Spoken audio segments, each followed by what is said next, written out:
Alright, this is Wesley Critchfield, producer and writer for The Factory. This is the special features for Gale. If you're wondering who I am and what I'm doing here, well, I kind of covered most of that in the first commentary or special feature after the recording of the last broadcast. So if you're interested in knowing all those things, then you can go back and check that out.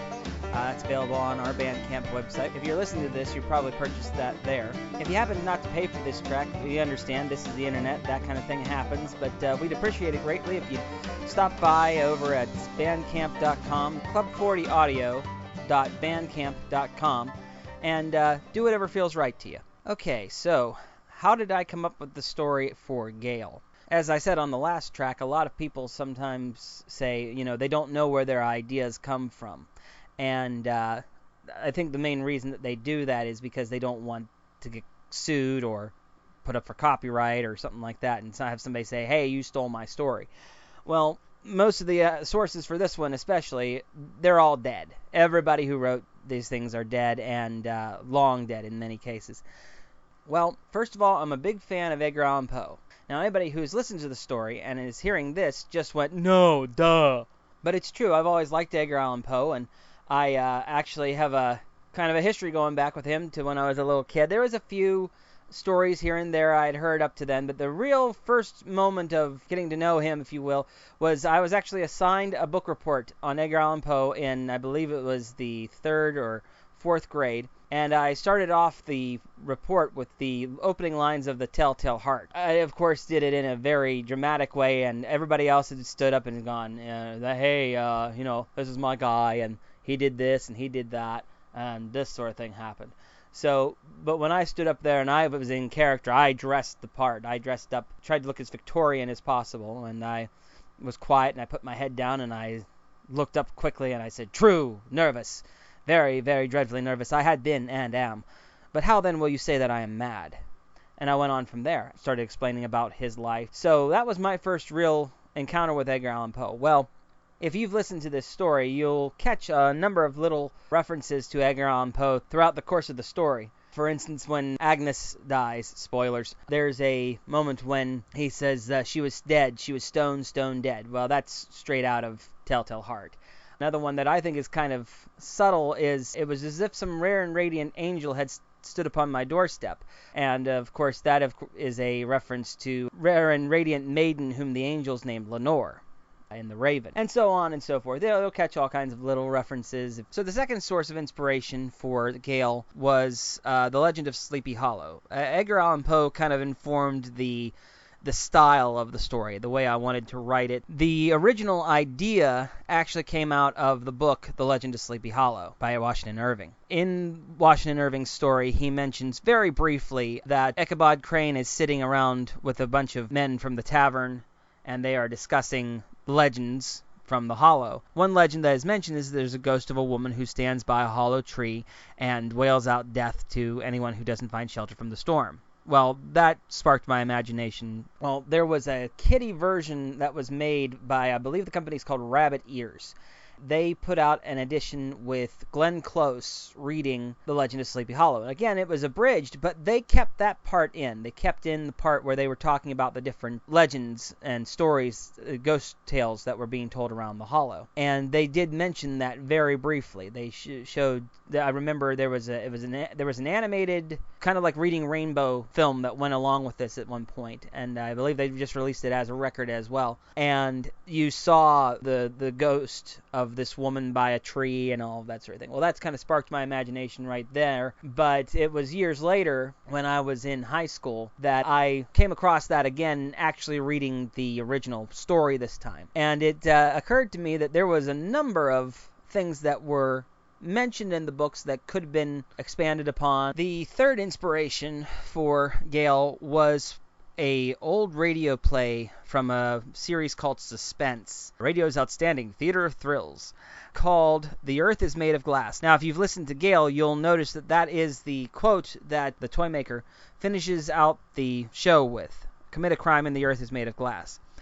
And it's a wonderful radio play. I highly recommend it, and you can go and find that right now on archive.org and other places around the internet. And if you go looking for that story, I highly recommend you find the one that was performed by Joseph Cotton. Basically, the idea of the story is that this man decides that he's going to commit what he calls a laboratory murder, and basically that conscience won't be able to get at him because he's going to kill somebody he has no reason to kill, and it's going to be completely at random. The device of using George's journal to tell the story of Gale primarily came from The Earth is Made of Glass, because the story of The Earth is Made of Glass is told by the doctor reading the man's journal after he's passed away, and then of course the quote itself. So my thought was, okay, we've heard this story on The Earth is Made of Glass.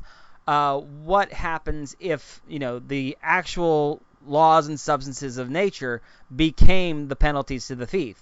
And that, again, as I've described previously in the other commentary, that's when the Tetris moment happened, when everything kind of fell down into place and went, aha, here's the idea, here's the thing.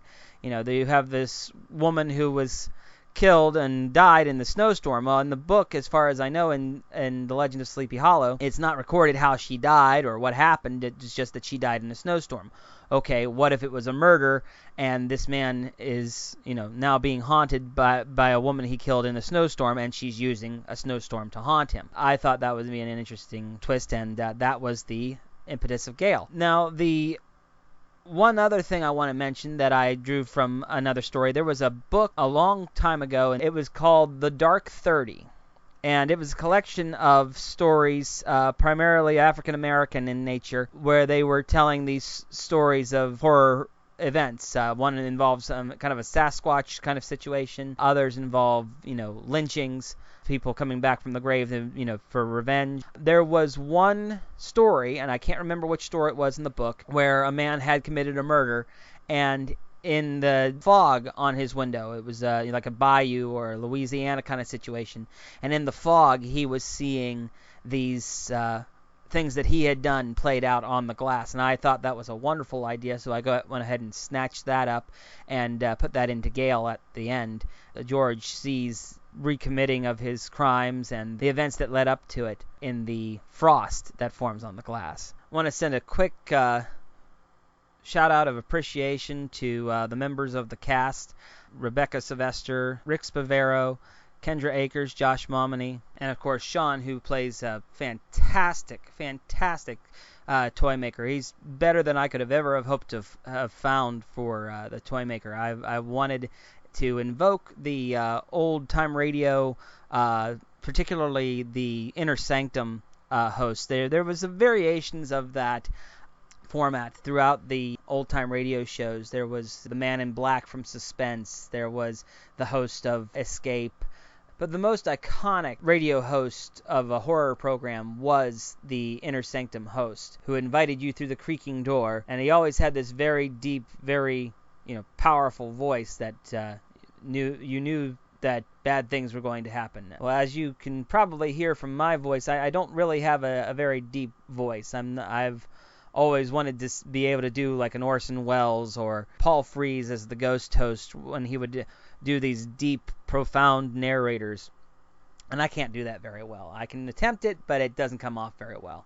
So when I found Sean, we met during a production of Much Ado About Nothing, and I was conceiving the idea of Club 40 Audio and The Factory at the time. And I heard his deep, beautiful voice that he has, and I thought, he could be really scary if he, put that on, did the narrator. We auditioned him, and he was perfect. He was, better than anything I could have hoped for. Also with Rick Spavero, this was actually his first production of any kind, really. He had done a couple of little lines for us in the last broadcast, but this was the first time he had actually come to any sort of studio and actually sat down for a whole afternoon. We actually recorded over a couple of days for him, but he jumped right back into character on the second day, which was a couple of weeks later, because we were doing this in our spare time. And he just did a fantastic job, I thought, and brought some real gravitas to the character and made choices that I wouldn't have necessarily thought of, but were absolutely right in the long run. And then Rebecca Sylvester, she's been a good friend. We actually met kind of through the internet, but also through a group that we were associated with called the Lamplighters Guild. And she was a perfect Agnes. If you read the original story which I wrote, and I plan to eventually set up some sort of Tumblr for Club 40 Audio and include things like that there. So keep an eye out on the Facebook page, and you should get a glimpse of that. When I originally wrote the story, I was very ambiguous as to the character of Agnes. She was really only seen through the eyes of George Travers. So we didn't know, was this the way she actually was? And George has a line in the book where he says something to the effect of that she was a good Christian woman and that she's now in the arms of her Savior. There was some ambiguity there that was deliberate, that was like, okay, maybe she's not as bad as he's made her out to be. But as the radio play script developed, it became more and more necessary to, okay, yeah, she's just got to be this crone that is just driving him insane, so that he would be a character that you could follow to the end, but also still want to get his comeuppance. Agnes Moorehead, you will probably know her best as Endora from the Bewitched series. However, she was famous long before that as both a movie actress and for a role that she did on Suspense called Sorry, Wrong Number. And she was, it was known as one of the great radio plays of its time that was always being asked that if they could rebroadcast it, redo it. And as far as I know, Suspense never did it with any actress other than Agnes Moorehead, and they redid it several times. It was on at least 3 or 4 times. I'm not sure if they actually re-recorded it a lot of the time, or if they actually just rebroadcast some old tape, because obviously they were recording, because we have that now today. Somewhere between Agnes Moorehead and a very well-off English lady was basically where I put her. Also wanted to thank Kendra Akers for playing Gale. She was absolutely fantastic on that role, and especially when she sent me the tapes for when she was portraying Gale as a ghost. There were moments that I actually got cold chills. I'd like to also thank my partner in crime, Josh Momini, who has done a lot of work with me. In this show, he played the Doctor, which we thought, because I never really gave the Doctor a name, it was always just the Doctor in the script, that to have an impersonation of one of the Doctors from Doctor Who. And Josh did an excellent impersonation of the 5th Doctor, which, of course, is Peter Davison. I, of course, played the role of Addison Deeds, and Addison was kind of a mix of the old-timer from the old radio play of Fibber McGee and Molly, and a character from the Johnny Appleseed cartoon that Disney did back in the, I believe it was the 30s or 40s. And he would talk like this: "What's going on, Johnny?" The old timer in the old Fibber McGee and Molly show was done by Bill Thompson, also known as the voice of Droopy Dog, and many, many other things. If you watch anything that's older from Disney, Warner Brothers, or like Max Fleischer Studios, you'll find him all over the place. Okay, so what you're all really here for is the Gag Reel, and I've probably gone on far, far too long about all of this. So let's go ahead and listen in on some of the funny things that happened when we were recording the dialogue for Gale. This is Wesley Critchfield from Club 40 Audio. In the future, we hope to bring you more stories for the road and tales from the heart.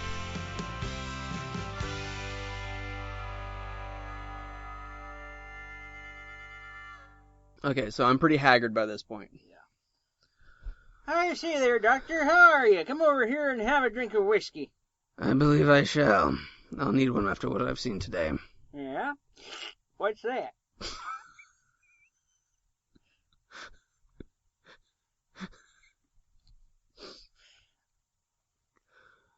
Yeah? I'll drop the... Thank you. I mean, what's he? Is he drinking out of a Slurpee straw? A bendy, twisty. That's how I like my ale. All right. More ale, which? Okay. Only his arm and leg went broken. Seems the blame fool got a chase of cabin fever. Case. No cabins.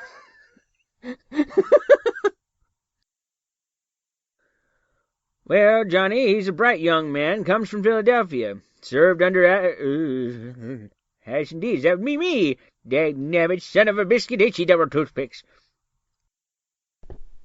It just isn't decent, Mr. Travers. You tockling.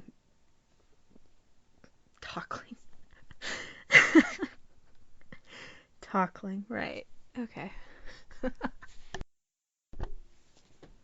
It just isn't decent, Mr. Travers. You tockling. I did it again.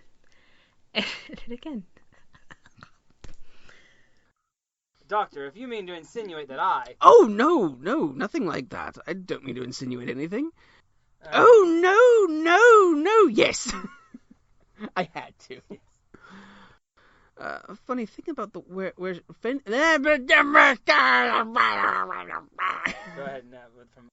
And there she stays by that tree until she's succumbed to the cold and her storms and the injuries. I needed to redo that when I said her storm. Yeah. She commands the storms! Oh my God, Gale is Storm! Numid. Okay. Nuin. That's how I should be reading it. Hello, George. No. Alright. He basically is like, now you're messing with the champ. I'm the one who beat Cell. George, you killed your wife. I'm coming for you. You know, it's kind of almost like a Macho Man-ish style, but if you want to fight the champ. So, yeah, that'd be funny. All right, let's get back to... Okay. Yeah, but if you ever did that, Wesley, something like that, oh my gosh, I'd be... It's going to fit into like a Western or something kind of... Or like that, yes. Oh, that'd be great. I'm calling you out, McFly. Right? You're nothing but yellow. Yeah? Did you call me? Darn right I did. We conclude this blooper reel with a deleted take of Kendra Akers, who played Gale in this story, playing her role in the last broadcast as the commercial girl for Flu Buddy. This take was unused in the show simply because it was too funny. It was done in such a funny, kind of cutesy manner that we thought it was too much. It was too over the top. But when I first heard it, I about died laughing. So we present this to you now as a representation of the talent that is Kendra Akers. Hey there, listeners. Have I got a deal for you? Are you down with the flu? Does your head feel so stuffed up you just wish it would explode and get it over with? Are you taking chills so hard it feels like Harvey Wallbanger has started wailing on you with a sledgehammer? Are you down and dizzy? Think you might have had a run-in with Sergeant Klutzo? Well, fear no more and start feeling better now with Flu Buddy. That's right, Flu Buddy. That amazing remedy that will get you back on your feet in hours. And if you go to the store and purchase it today, you'll get an extra bottle of Flu Buddy absolutely free. That's right! 2 bottles of America's best cold remedy for the price of 1. This year's flu virus strain is more contagious than ever. So odds are, if you don't need that second bottle, someone in your family will. So start feeling better today with Flu Buddy!